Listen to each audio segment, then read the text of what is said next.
La Sociedad Española de Radiodifusión presenta... Ser... ¡Viva la radio! Podcast. Siempre.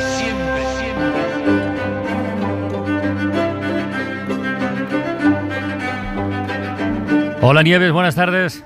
¿Qué tal, Carla? ¿Cómo Buenas estás? tardes. ¿Has Muy descansado? bien. ¿Has descansado? Oh, sí, mucho. Yo también. Yo Vale, también. me alegro. A ver, hoy tenemos uno de esos ejemplos de conexión histórica que tanto nos gusta comentar aquí en La Ventana, en este Acontece que no es poco. Hoy han jurado, no ningún cargo, sino fidelidad. Hoy han jurado fidelidad al Papa de Roma, más de una treintena de guardias suizos. Uh-huh. Bueno, ¿y por qué tal día como hoy? Pues porque un 6 de mayo, como hoy, de 1527, varios de estos guardias murieron, los guardias y miles de ciudadanos, durante el asalto conocido como el Saco de Roma. Tremendo. El saco. El saco. Eso fue tremendo, eso tremendo. Voy a poner un poquito de contexto católico a toda esta historia, porque es que verás, aquí tuvimos un señor historiador muy famoso, muy conocido, que se llamó Marcelino Menéndez y Pelayo, que era santanderino, y que hizo una definición de España tremenda, la siguiente. Dijo que España era martillo de herejes, luz de Trento, espada de Roma. Hostia, vamos mal. Sí, pues esto era lo que era España para este señor. Y luego vino el dictador asesino que todos conocemos, que se creía el centinela y guardián de las esencias católicas en Occidente, que todo el día estaba ahí mascullando en misa. Pero mucho antes tuvimos al emperador Carlos V, que es que este hombre se pasaba media vida rezando y la otra media pecando. Sí, que esto es muy cómodo, hoy pecas, luego te confiesas y se acabó. Poco se sabía, sin embargo, respecto a estos dos últimos personajes, al dictador y al emperador, que en el Vaticano no podían ver a Franco, porque el dictador no se hablaba con Pablo VI, y que para ser un asesino tan católico, en sus 40 años de dictadura, esto no se ha parado nadie a pensarlo, ningún papa puso el pie en España. Nunca visitaron España ningún papa. Pues esto sería por algo. Y por lo que le toca a Carlos V, tan cristiano él, se habla poco del saqueo de Roma que ordenó, del secuestro del Papa, de la profanación de todas las iglesias, de los asaltos a todas las casas, del asesinato de casi 200 guardias suizas en San Pedro, que estamos hablando del emperador del Sacro Imperio Romano Germánico. Esto cuesta encajarlo. El 6 de mayo de 1527, Carlos V perpetró y permitió lo que se conoce como el Saco de Roma. ¿Y saco por qué, Nieves? Saco, está así puesto en el diccionario, saco de entrar a saco, de saquear. Vale, saquear, vale. Sí, eso que decimos tanto de ha entrado a saco, ¿no? Es una expresión de lo más correcta, saco, a saquear. También es cierto, y esto hay que tenerlo en cuenta, que el Papa al que le dio el palizón, Carlos V, está entre los más corruptos y sinvergüenzas de los 200 y pico que han pisado el Vaticano. Please allow me to introduce myself. I'm a man of wealth and taste. I've been around for a long year. Stole many a man's soul and faith. I was around when Jesus Christ had his moment of doubt and pain. Made damn sure the pilot washed his hands. Seal his face. Pleased to meet you. Hope you guessed my name. Bueno, esto como todo requiere algo más de contexto, porque está bastante claro por lo que cuentas que aquí los intereses religiosos no eran los primeros en el orden de prioridades, ¿no? Creo. No, Vamos. No, que va. Aquí nunca lo son los intereses religiosos lo primero. Aquí los intereses eran territoriales, eran políticos y eran económicos. Claro. Aquí Dios no pintaba un mojón, nunca pinta. Pero en este episodio concreto, mucho menos. A ver cómo resumimos esto, porque hay mucho follón de alianzas entre países, de broncas entre reyes, enfrentamientos entre familias italianas, que cada una quería colocar a su papa, porque poner al papa ahí, sentarlo ahí desde tu familia era ponerle la presidencia de la empresa más rentable. Y claro, si ganaba la familia enemiga, pues ya la teníamos liada. Nos vamos a ir primero un año antes del episodio del Saco de Roma. Venga. Nos vamos a 1526 para entender desde dónde venía liada la pelota. Hemos contado varias veces que el rey Carlos I de España y el rey Francisco I de Francia estuvieron a cara de perro porque los dos querían pillar el trono de emperador del Sacro Imperio Romano Germánico. Como esto era una cuestión de pasta, de dinero, y el cargo lo conseguía el que más pagara a los príncipes electores que votaran por uno o por otro, bueno, pues al final fue Carlos I de España el que untó más y mejor y se hizo con el trono de emperador. Esto era una cuestión de dinero. Así que, bueno, ya tenemos a Carlos V. Bueno, tenemos a Carlos V y tenemos al otro, al perdedor, con un cabreo monumental, imagino, por no haber conseguido ser emperador, ¿no? Este estaba, bueno, cabreo del 7 o del 8 o del 10. O sea, Francisco I ya no tuvo otro objetivo en su vida que batallar contra su enemigo Carlos V. Solo eso. Estaban todo el día a hostia, literalmente. Hemos contado también en alguna ocasión que Carlos V llegó a tener al rey de Francia prisionero en Madrid y que para conseguir su libertad, Francisco I dejó a sus hijos de rehenes. Dijo, te dejo a mis hijos y me dejas a mí libre. Ese es el momento al que nos vamos a ir. Cuando los hijos del rey de Francia, que eran 2 niños, chiquitillos, los hijos del rey de Francia están cautivos en Madrid y Francisco I, cuando se ve libre, vuelve a enredar otra vez contra Carlos V y se alía, firma una alianza con el Papa Clemente VII, con la República de Venecia y con el Duque de Milán. Entre todos estos, esto fue una pandilla, forman lo que se llama la Liga Santa o Liga Clementina, contra Carlos V, todos contra él. Así que fíjate el panorama. Una Liga Santa contra el emperador del Sacro Imperio. Esto no te lo mejora Juego de Tronos. Desde luego que no. Ni con 17 guionistas empleados.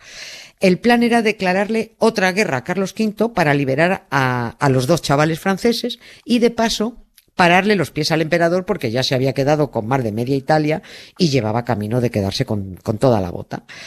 Y claro, Carlos V cuando vio esta alianza dijo, ¿ah, sí? ¿Esas tenemos, papá? ¿Esas tenemos? ¿A que te depongo? Y sin dar tiempo a reaccionar, mandó a 3.000 españoles a saquear el Vaticano.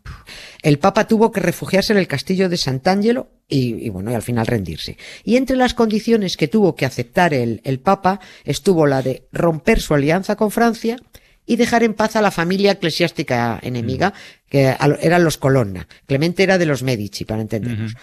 Parecía que, pues ya estaba con esto, rota la alianza, los Colonna en paz, ya calmado, parecía que todo se había recolocado. Pero en cuanto los españoles se retiraron, el Papa dijo, donde dije digo.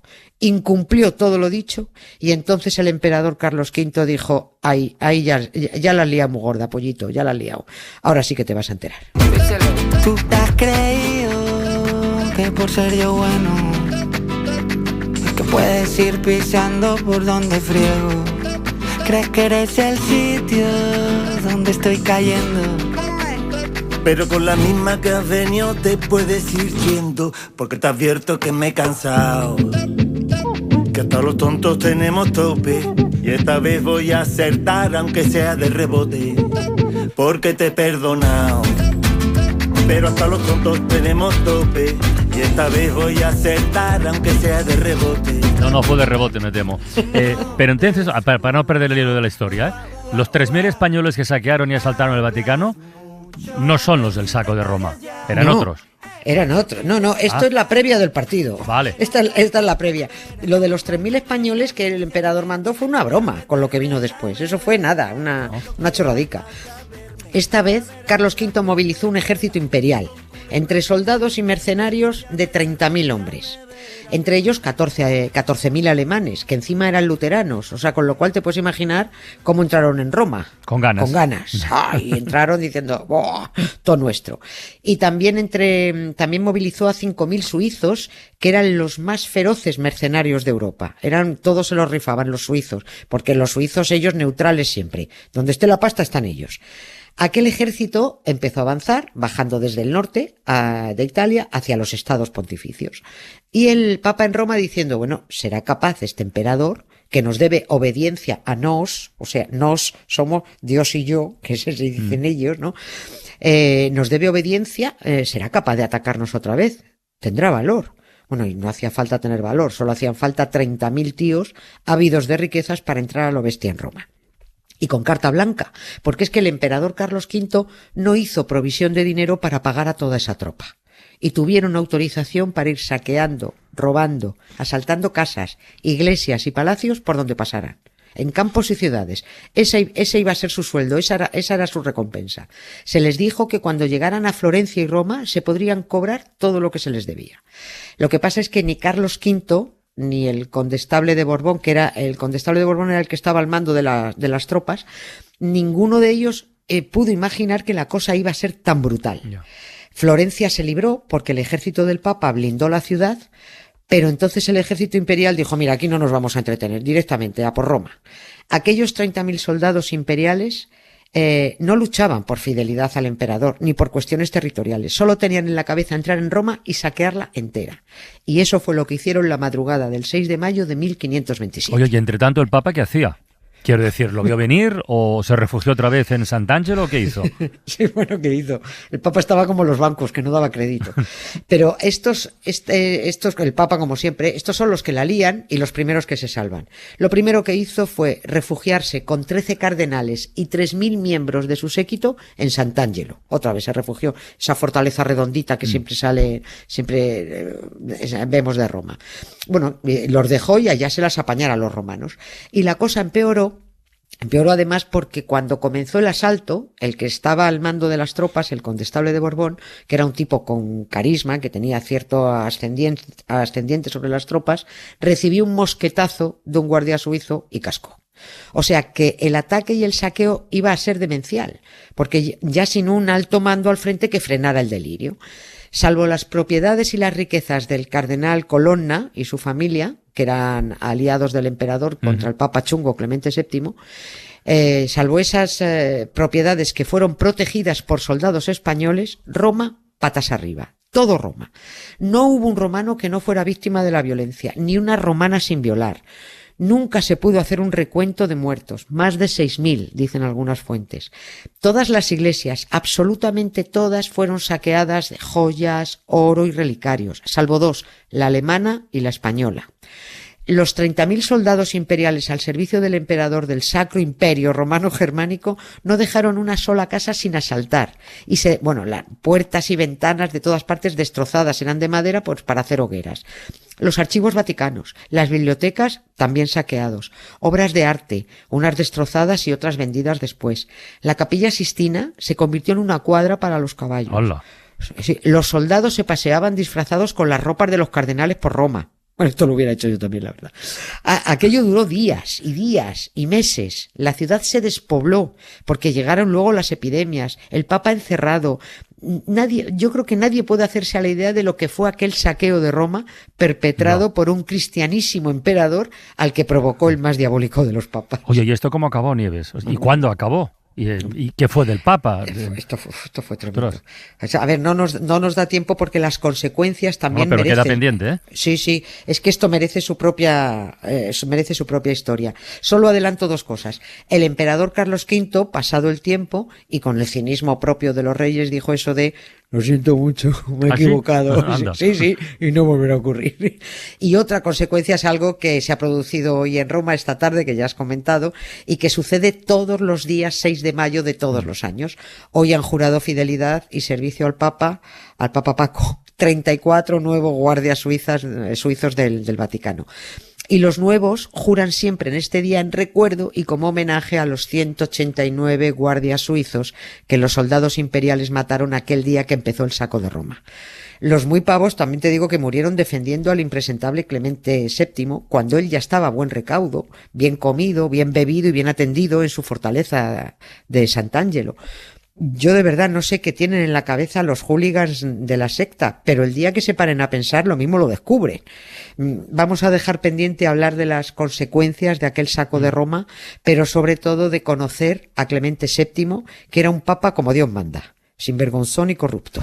Dark night. It's a dark night. Dark night. It's a dark night.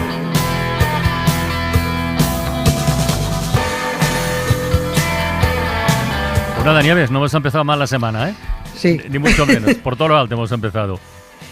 Mañana gracias, más. Carlos. Venga, muchas gracias. Un beso, gracias. Para no perderte ningún episodio, síguenos en la aplicación o la web de la SER, Podium Podcast o tu plataforma de audio favorita.